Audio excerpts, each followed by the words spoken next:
আসসালামু আলাইকুম। দেশ এবং প্রবাস থেকে যারা এই ভিডিওটি দেখতেন সবাইকে স্বাগতম।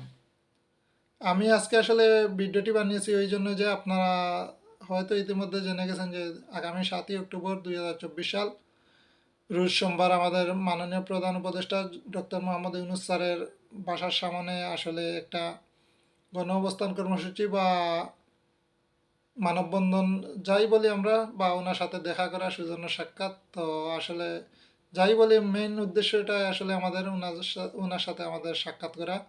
কারণ আমাদের ভুক্তভোগী বাইরে যারা আছে তাদের সমস্যাগুলো তুলে ধরা।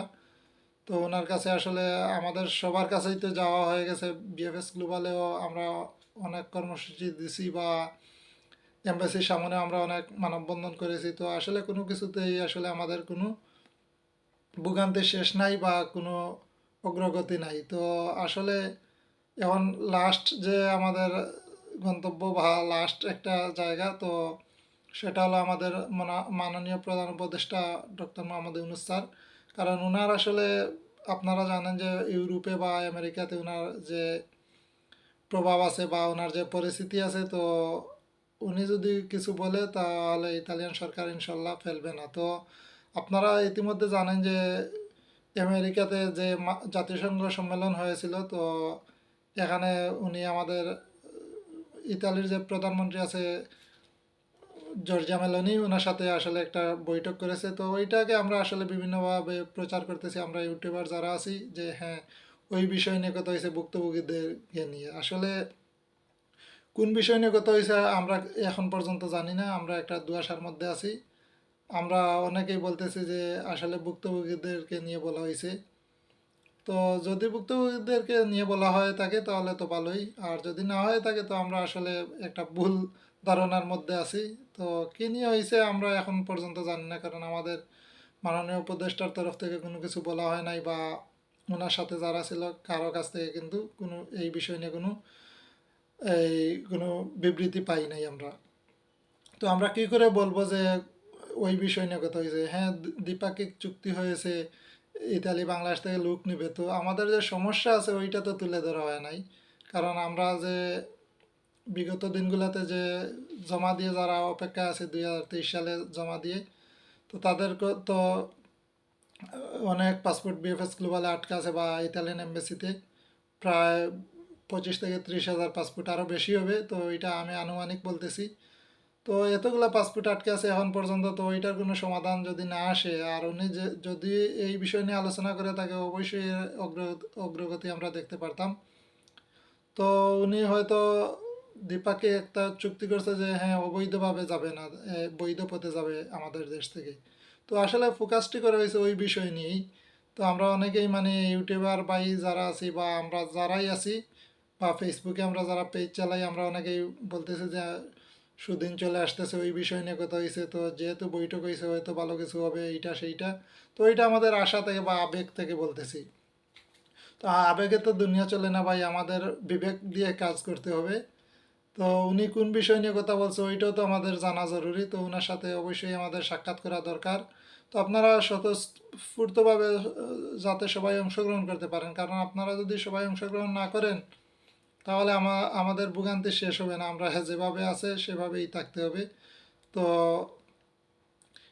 আমাদের অবশ্যই সবাই একত্রিত হয়ে আগামী 7 তারিখ যে কর্মসূচি দেওয়া হয়েছে এটাতে অংশগ্রহণ করতে হবে। আর ওনার কাছে আমাদের সমস্যাগুলো তুলে ধরতে হবে, বিশেষ করে যারা আমাদের বিদেশ থেকে আসছে মানে বাইরা দেশ থেকে, যেমন মিডিল ইস্ট কান্ট্রি থেকে আসছে, অনেকে সৌদি থেকে আসছে, দুবাই থেকে আসছে, সিঙ্গাপুর থেকে আসছে। তো যাই হোক বিভিন্ন দেশ থেকে অনেকে আসছে। তো এই যে ইউরোপে আসার স্বপ্ন নিয়ে, তো অনেকের এই ভিসার মেয়াদ চলে গেছে, অনেকেই কাজে যাইতে পারে নাই। তো সবাই আসলে অনেকভাবে ক্ষতিগ্রস্ত। তো যারা দেশে আছে ব্যবসা বাণিজ্য ছিল তারা অনেকেই বেকার হয়ে গেছে, ভাবছে যে হ্যাঁ ইতালির ভিসা হয়ে যাবে যেহেতু নলাস্তা চলে আসছে। তো আসলে আমরা আমাদের দুর্ভাগ্য আমরা একটা গেঁড়াকলে পড়ে গেছি বলতে পারেন। তো ওইটা থেকে পরিত্রাণ আসলে পাওয়ার জন্য আমরা অনেক চেষ্টা করেছি, আপনারা জানেন। বিভিন্নভাবে আমরা অনেক ভুক্তভোগী যারা অনেক ট্রাই করেছি যে যাতে আমরা আমাদের সমস্যাগুলো সমাধান হয়। তো আসলে কোনো সমাধান হয় নাই। অনেকে অনেক ভিডিও দিয়ে আমাদেরকে অনেক কিছু বলে, তো আসলে এইগুলা বলা যায়, আমিও বলতে পারবো যে হ্যাঁ ভিসা দেওয়া শুরু হয়ে যাবে এইটা সেইটা। তো আদৌ কি ভিসা দেওয়া শুরু হয়েছে দেখেন, গত সপ্তাহে কিছু ভিসা দিছে, তো এরকম একদিন দুই দিন দিতেছে। তো আর ওনার সাথে দেখা করলে এখানে লসের কিছু হবে না, ইনশাল্লাহ উপকারী হবে। কারণ ওইটা আমাদের দেশের অভ্যন্তরীণ বিষয়, তো আমরা ওনার সাথে দেখা করা দরকার, আমাদের সমস্যাগুলো তুলে ধরা দরকার। আর উনি যদি ওই বিষয় নিয়ে কথা বলে থাকে তাহলে তো অবশ্যই আমাদের জন্য ভালো কিছু হবে। কারণ ওনার একটা পরিস্থিতি আছে, আর ইতালিয়ান সরকারের সাথে ওনার যেহেতু একটা বৈঠক হয়েছে, তো দুই দেশের কিছু বিষয় নিয়ে আলোচনা হয়েছে। বিশেষ করে আলোচনাটা হয়েছে যে লিবিয়া দিয়ে বা বিভিন্ন বাই রোড দিয়ে যারা ঢুকে, তো এভাবে যাতে না ঢুকে অবৈধ পথে। তো মেইন আলোটা আসলে বা মেইন বিষয়টা আসলে ওনাদের আলোচ্য বিষয় ছিল ওইটাই। তো এখান থেকে আমরা বলতে পারি না যে আমাদের সমস্যার সমাধান হয়ে যাবে বা সমস্যার সমাধান খুব দ্রুত হয়ে যাবে। তো আমরা আসলে কিসের উপর ভিত্তি করে আশা করে বসে থাকবো? তো ওনার সাথে কথা বললে, যদি উনি ওই বিষয়ে আগে থেকে জেনে থাকে বা ওই বিষয় নিয়ে কথা বলে তাহলে তো ভালোই। আর যদি না জেনে থাকে তো ওনাকে জানানো আমাদের দরকার। তো উনি যদি আবার ইতালিয়ান প্রধানমন্ত্রী যে আছে ওনার সাথে কথা বলে, বা যে রাষ্ট্রদূত আছে বা আমাদের দেশের যে অ্যাম্বাসেডর আছে ইতালির, তো উনি যদি ওনার সাথে যদি কথা বলে হয়তো একটা সমাধান আসতে পারে। কারণ ওনার একটা পরিস্থিতি আছে, আমাদের যে মাননীয় প্রধান উপদেষ্টা আপনারা জানেন, তো ওনাকে ওরা অবশ্যই গুরুত্ব সহকারে নিবে, তো ওনার কথাগুলা ওরা ফেলবে না।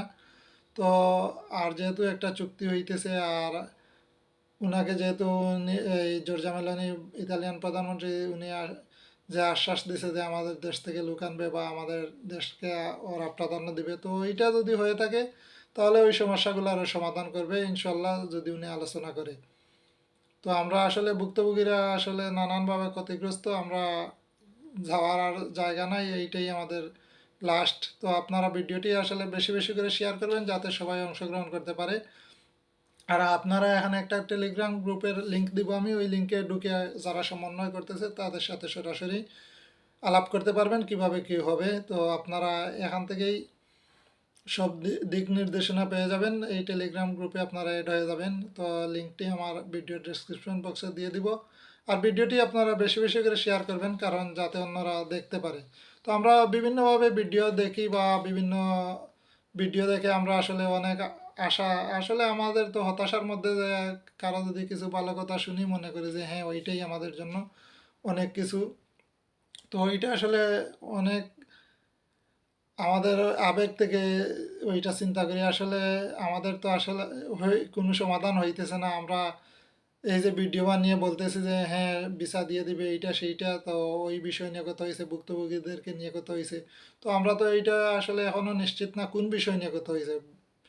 তো একটা বিষয় নিশ্চিত হয়েছে যে ওনার সাথে যারা ছিল ওই মিটিংয়ে, তো ওনারা বলছে যে অবৈধ পথে যাতে বাংলাদেশ থেকে বাংলাদেশিরা ঢুকতে না না ঢুকে ওই বিষয় নিয়ে কথা হয়েছে। আর দেশ থেকে যারা বৈধ পথে যায় বা ট্রেনিং প্রাপ্ত যারা আছে, আসলে ওই বিষয়গুলো নিয়ে কথা হয়েছে। তো ভুক্তভোগীদেরকে নিয়ে তো আসলে কথা হয় নাই। তো যাই হোক, যদি কথা হয়ে থাকে ওনার সাথে দেখা করলে অবশ্যই জানতে পারবো আমরা বা ওনার বিবৃতি পেলে। সরি।